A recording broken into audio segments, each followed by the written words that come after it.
तमिलनाडु के एक reality show की शूटिंग चल रही थी, जिसमें एंकर लोगों के पारिवारिक मुद्दे सुलझाकर उनमें सुलह करवाती है। उन्होंने बहुत से परिवारों को मिलवाया था। शो इस वजह से बहुत पसंद किया जा रहा था। उस दिन शूटिंग में एक लड़की और उसके परिवार को बुलाया जाता है। लड़की अपने पति और माता-पिता के साथ सुलह कर रही थी। असल में भार्गवी ने अपने पसंद से शादी कर ली थी, जिसे माता-पिता उससे नाराज थे। एंकर अपनी तरफ से सुलह कराने की बहुत कोशिश कर रही थी। बहुत समझाने पे भार्गवी माता-पिता से बात करने को राजी हुई। तब एंकर ने बात आगे बढ़ाते हुए कहा, आज आप अपने माता-पिता के साथ जाइए और कुछ समय बिताइए। इस पे भार्गवी अचानक से साफ मना कर देती है। एंकर फिर से समझाती है कि उसको माता-पिता के साथ कुछ समय बिताना चाहिए, लेकिन भार्गवी स्पष्ट ना कह देती है।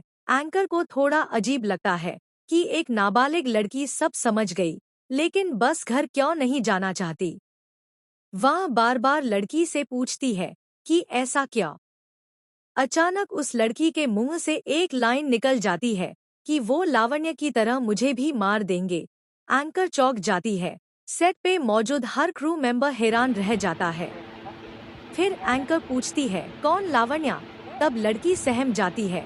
फिर बताती है कि ऐसे ही प्रेम विवाह करने पे उसके पिता ने उसकी सहेली लावण्य, उसके पति सिलंबरसान और उसके पापा को मारा था और उनको घर के पीछे कुएं के पास दफन कर दिया था। सब शॉक्ड रह जाते हैं कि ये क्या कह रही है।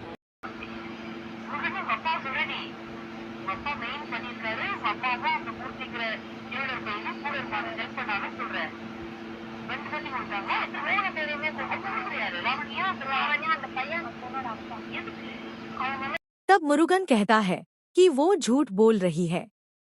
उसकी माँ भी कहती है कि वो कुछ भी बोल रही है, लेकिन लड़की एंकर को सब कुछ बताती है और घर जाने से साफ मना कर देती है।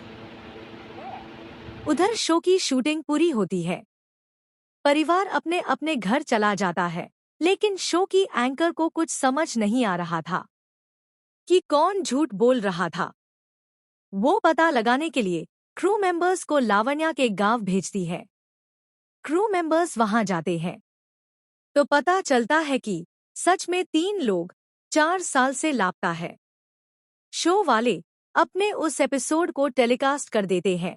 उधर जब इस शो की जानकारी लावण्या की मां को मिलती है, तो वो पुलिस के पास जाती है कि सच में वो तीनों लोग गायब है। पुलिस तत्काल हरकत में आ जाती है और भार्गवी को बुलाकर उसकी निशानदेही पे लाशें कहाँ दफन है, वहां की खुदाई शुरू करवाती है। उस जगह मौजूद हर व्यक्ति हैरान रह जाता है। जब वहां कंकाल मिलते हैं, तब पुलिस भार्गवी की मां से मुरुगन का पूछती है।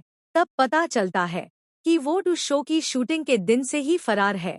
पुलिस मुरुगन की सब जगह तलाश करती है, लेकिन कुछ पता नहीं चलता। तब वह शो की एंकर की मदद लेते हैं। वह मुरुगन को शो में मैसेज देती है कि वह आकर संपर्क करे, तो उसका पक्ष भी जाना जाएगा कि भार्गवी कहीं झूठ तो नहीं बोल रही।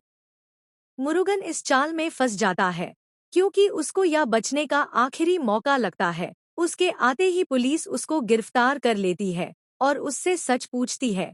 तब वह बताता है कि शेखर एक सीधा साधा आदमी था। उसने अपने बेटी लावण्या की शादी के लिए सोने के गहने लिए थे और सब मुरुगन को दे दिए थे, क्योंकि उसका सोफा बनाने का बिजनेस था और वह बैंक के काम अच्छे से जानता था। शेखर मुरुगन पे विश्वास कर बैंक में रखने के लिए गहने दे देता है, लेकिन गहने देखकर मुरुगन की नियत खराब हो जाती है। उधर उसकी बेटी लावण्या भाग के शादी कर लेती है, तो शेखर उससे नाराज हो जाता है। लेकिन कुछ समय बाद उनमें सुलह होने लगती है, तो मुरुगन को डर लगता है कि अब उसको गहने देने होंगे। वह उन तीनों को खाने पे बुलाता है और तीनों को नशीला पदार्थ खिला देता है और उनको मारकर घर के पीछे बने कुएं के पास दफना देता है। लेकिन उसकी पत्नी राजेश्वरी भार्गवी को डराने के लिए या राज भार्गवी के सामने बोल जाती है, जो वह रियलिटी शो में बता देती है। इस तरह 4 साल बाद ये राज खुल जाता है।